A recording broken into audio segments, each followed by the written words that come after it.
As I'm coming up on my 1 year wedding anniversary, I can't help but to think of certain orchids during my honeymoon. So let's go.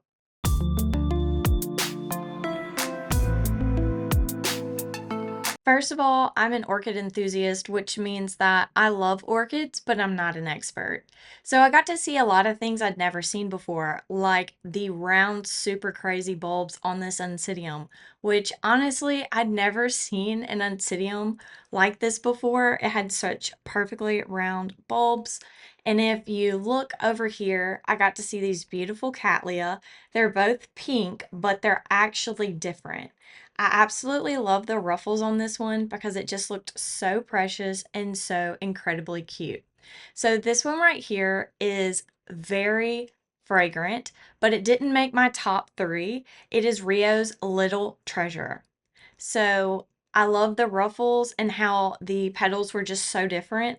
This orchid's growing habit kind of blew my mind because it was like a vine almost, and it had all these canes reaching out from the tree and these very tiny petite yellow blooms, which made me wonder just what does this pollinator look like for this orchid?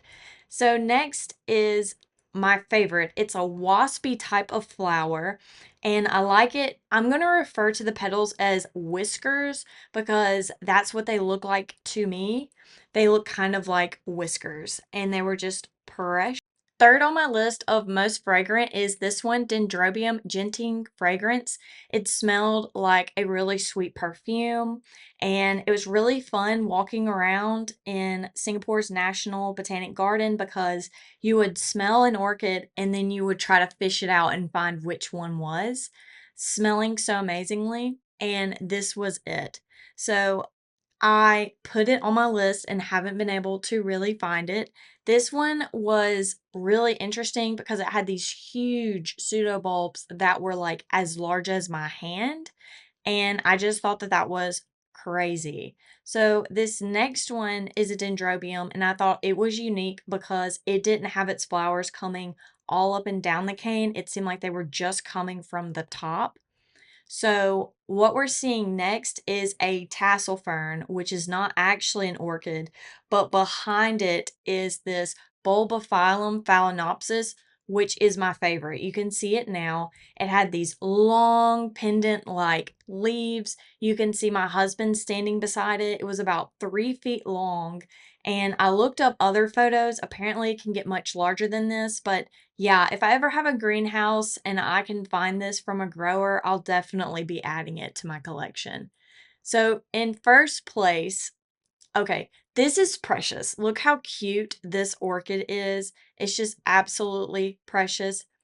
And it is Cattleya, a Cattleya. So this one right here, this one's first place for the best smell. And it is Monte Elegant Pensue. Here you can see more orchids. So everything in here is in the Sembcorp Cool House, which is cooled to imitate the cloud forest conditions where these orchids are native. Climate change is destroying these habitats, so it's really important for us to preserve a lot of these orchids. So here we can see this. We have so many orchids. Everywhere you look, there's more and more orchids. So there were rocks and other things, and they had mosses. So it takes a lot of misting to be able to keep things like this happy and cool.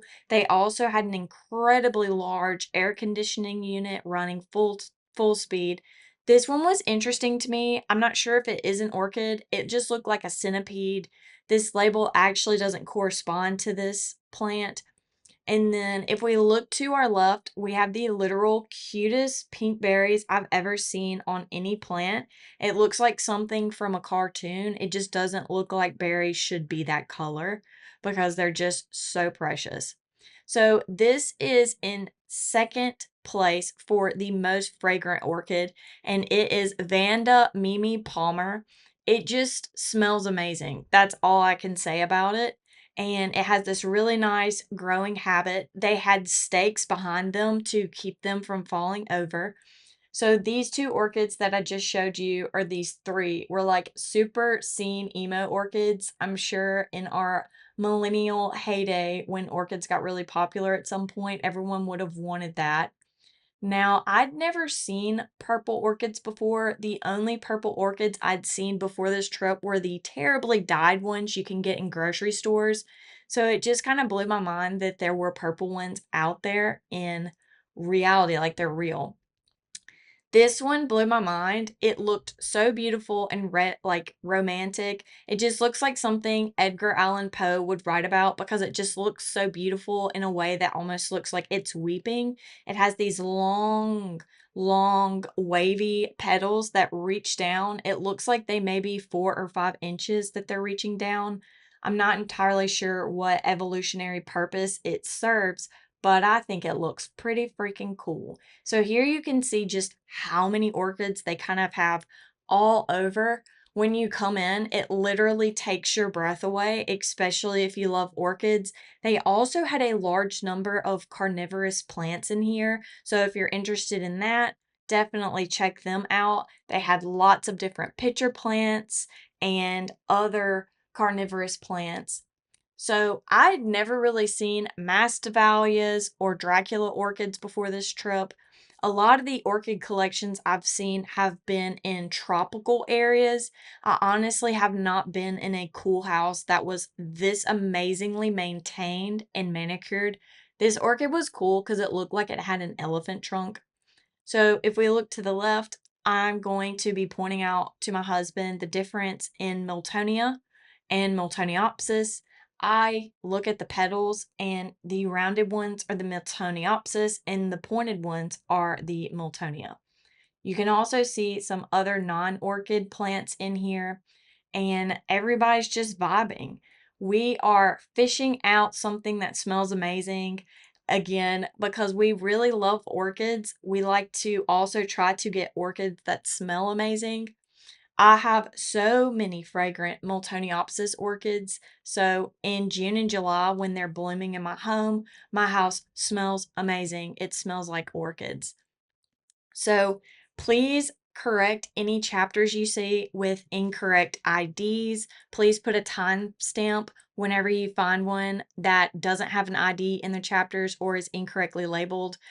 There are a lot of orchids in here. Please subscribe, and I'll be seeing you in my next videos. I travel all over the world and I try to get to as many greenhouses and orchidariums as possible. And you never know where I might be going next. Also, look at this precious orange orchid.